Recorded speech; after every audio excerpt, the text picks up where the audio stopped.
बल्कि यहाँ तक भी लोगों ने मशवरा देना शुरू कर दिया कि ये वक्त आ गया है कि भारत बांग्लादेश के खिलाफ एक्शन लेकर चिटागोंग पे ही कब्जा कर ले, कि बहुत फायदा हो जाएगा यहां से, from here to here just cut off Bangladesh. Simple सी बात बता रहा हूं, ये जो पूरा इलाका अगर आप यहां से आओगे ना, ये पूरा अगर आप यहां पे आओगे, दिस इज अराउंड 570 किलोमीटर्स, ये पूरा का यहां से अगर आप ये जाओगे ना, this is going to be less than 100। You just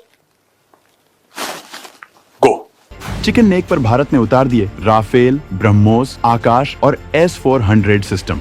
तो इधर बांग्लादेश को दो हिस्सों में फिर से तोड़ने की बैक चैनल में चल रही प्लानिंग। अब बांग्लादेश तो ऑलमोस्ट 90%, अगर आप मैप पे देखिए, 90% भारत के साथ घिरा हुआ है।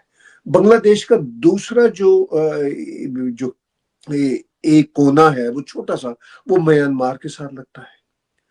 मोस्टली भारत ही उसकी, वो भारत की बकायदा झोली में बैठा हुआ है। लेकिन दोस्तों, इन दोनों देशों ने कभी सोचा तक नहीं होगा कि भारत उनके इलाज के लिए कुछ ऐसा इंतजाम कर चुका है जिसकी उन्होंने उम्मीद तक नहीं की होगी। बेसिकली आई थिंक ये डॉक्टर जयशंकर का आइडिया होगा या दोवल साहब का आइडिया है। तो ये आपको थोड़ी सी बात समझ लगेगी। वहां राफेल जैसे लड़ाकू विमान, ब्रह्मोस जैसी सुपरसोनिक मिसाइल, आकाश जैसी हवा में दुश्मन को चकमा देने वाली डिफेंस सिस्टम और S-400 जैसे महाबली तैनात कर दिए। ये किस तरह इन्होंने कह दिया कि वो गार्डियन, हालांकि हमारी जो बे ऑफ बंगाल अगर आप देखिए तो हमारी कोस्ट लाइन ज्यादा बड़ी है हमारी भारत की। अगर इंडिया ने उससे आंखें फेर ली तो बांग्लादेश किधर जाएगा?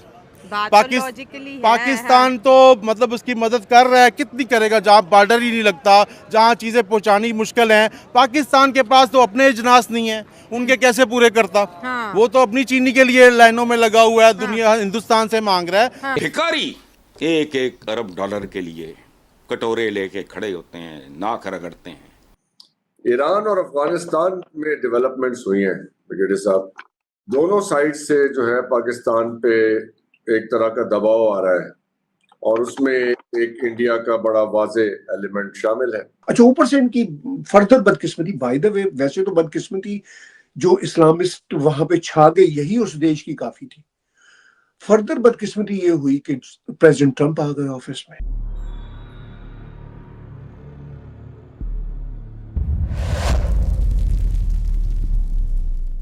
हेलो फ्रेंड्स, जय हिंद। क्रिकसेल हिंदुस्तान में आपका स्वागत है। दोस्तों, भारत ने पूर्वोत्तर राज्यों को मुख्य भूमि से जोड़ने वाले संवेदनशील चिकेन नेक क्षेत्र की सुरक्षा को और मजबूत कर दिया है। बांग्लादेश और चीन के बीच बढ़ती निकटता को देखते हुए भारत ने सतर्कता बढ़ा दी है। चिकेन नेक के नाम से पहचाने जाने वाले इस संकीर्ण भूभाग की भौगोलिक स्थिति भारत के लिए रणनीतिक रूप से बेहद अहम है। एक रिपोर्ट के मुताबिक भारतीय सेना ने इस कॉरिडोर की सुरक्षा को लेकर बहुस्तरीय रणनीति अपनाई है। भारतीय सेना ने चिकेन नेक के इलाके में राफेल और मिग की तैनाती की है। हाशिमारा एयरबेस पर राफेल लड़ाकू विमानों की तैनाती की गई है। सुपरसोनिक क्रूज मिसाइल ब्रह्मोस की एक पूरी रेजिमेंट क्षेत्र में तैनात है। अब बांग्लादेश तो ऑलमोस्ट 90%, अगर आप मैप पे देखिए, 90% भारत के साथ घिरा हुआ है। बांग्लादेश का दूसरा जो एक कोना है, वो छोटा सा, वो म्यांमार के साथ लगता है।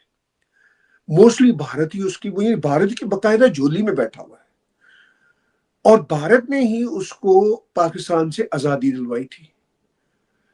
तो मैं बहुत हैरान था कि इतने महीनों से, लास्ट अगस्त में ये वाकया हुआ था, शेख हसीना को वहां से मजबूरन जाना पड़ा।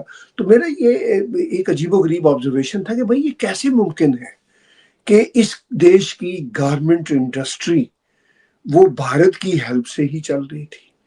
उस देश की, यानी बांग्लादेश की इकोनॉमी भी और सिक्योरिटी भी दोनों भारत की हेल्प से चल रही थी। देखिए ना, जैसे हम कनाडा वाले, हमारी जो हमारे बॉर्डर्स हैं वो अमेरिका के साथ जुड़े हुए हैं। प्रेसिडेंट ट्रंप जब हमें कहते हैं कि भाई हम आपकी सुरक्षा करते हैं, हम आपकी हिफाजत करते हैं, तो वो अपने बॉर्डर की अमेरिकन हिफाजत कर रहे हैं, हमारी खुद ब खुद हिफाजत हो रही है। यही मामला भारत और बांग्लादेश का था। और अब वहां पे एक कैसा खौफनाक नैरेटिव बनाया इस्लामिस्टों ने। और ये जो मतलब देखिए, बांग्लादेश में अनफॉर्चुनेटली जो पॉलिटिकल इस्लाम है वो बहुत बढ़ गया था। हमने देखा वहां पे हिजबुल तहरीर वाले, वहां पे जमात इस्लामी वाले, जिनको बैन किया हुआ था शेख हसीना ने, और जिनके को बहुत अच्छे तल्लकात नहीं रहते थे, इवन जो दूसरी है मिस क्या नाम है उनका, मैं उनका नाम भूल रहा हूँ एकदम से मेरे जहन से, खालदा जिया। खालदा जिया, ठीक है। तो खालदा जिया अगरचे उनके साथ जमात इस्लामी के साथ ऑन एंड ऑफ अलायंस करती रही है अपने इलेक्शन के लिए, लेकिन फिर भी उनके साथ ठीक से नहीं बनती थी। अच्छा, यहाँ पे हम कोई तलवार हिजबुत तहरीर के खिलाफ या जमात इस्लामी के खिलाफ नहीं मैं चलाना चाह रहा। मैं सिर्फ ये चाह रहा हूँ इन इस्लामिस्ट ग्रोहों से कि भाई आप लोग क्या चाहते हैं। हमास से लेके ये जो जमात इस्लामी और मुस्लिम ब्रदरहुड के लोग हैं, जिन सबको by the way Saudi Arabia, UAE, इन देशों ने बैन कर रखा हुआ है। अंदाजा कीजिए, जो इस्लाम के गढ़ हैं, जो देश जहां से इस्लाम निकला और जो मॉडर्नाइजेशन के पाथ पे है, बहुत बढ़िया देश है। अब तो उन्होंने बहुत अच्छी पॉलिसियां बना दी। वो पॉलिसियां अनफॉर्चुनेटली बांग्लादेश में मोहम्मद यूनुस जैसा सो कॉल्ड इकोनॉमिस्ट आगे लेके जा रहा था। इतना खौफनाक नैरेटिव। अच्छा, ऊपर से इनकी फर्दर बदकिस्मती, बाय द वे वैसे तो बदकिस्मती जो इस्लामिस्ट वहां पे छा गई, यही उस देश की काफी थी। फर्दर बदकिस्मती ये हुई कि प्रेसिडेंट ट्रंप आ गए ऑफिस में। जो इनको इम्कानात थे कि हमें अमेरिका से कुछ ना कुछ मदद मिलेगी और हम हमारे जो चीफ एग्जीक्यूटिव है मोहम्मद यूनुस, वो बाइडन की गुड बुक्स में है, उसके डार्लिंग है, वो भी खत्म हो गई। तो इन सारे हालात में अब जाहिर है वो फिर कहाँ जाएंगे, उनको फिर भारत ही जाना होगा, क्योंकि जिसकी झोली में वो फिजिकली मैप आप देख लीजिए बैठे हुए हैं, उनसे ही इल्तमास करने पड़ेगी ना। मैंने मोहम्मद मोइज़ो की भी आपको मिसाल दी, दोबारा दोहराता हूं कि मोहम्मद मोइज़ो अब बहुत ही अच्छी तरह से भारत आउट का कह के, भारत इन का कह के अब वो बैठे हुए हैं। ये भी मोहम्मद मोइज़ो के रास्ते पे ही चले थे और अब ये हाथ जोड़ रहे हैं। तो अब देखिए, आपका एक और सवाल था इसमें कि क्या प्राइम मिनिस्टर मोदी मानेंगे। तो प्राइम मिनिस्टर मोदी जरूर मानेंगे। He is a very wise prime minister. और वो दुनिया में, हमने मोहम्मद मोइज़ो की मिसाल दी कि इतनी बदतमीजी की, लेकिन भारत का जो हिंदू पूरे का पूरा परंपरा है वो ऐसी है कि वो माफ कर देते हैं। ना सिर्फ माफ करते हैं बल्कि वो साथ भी देते हैं।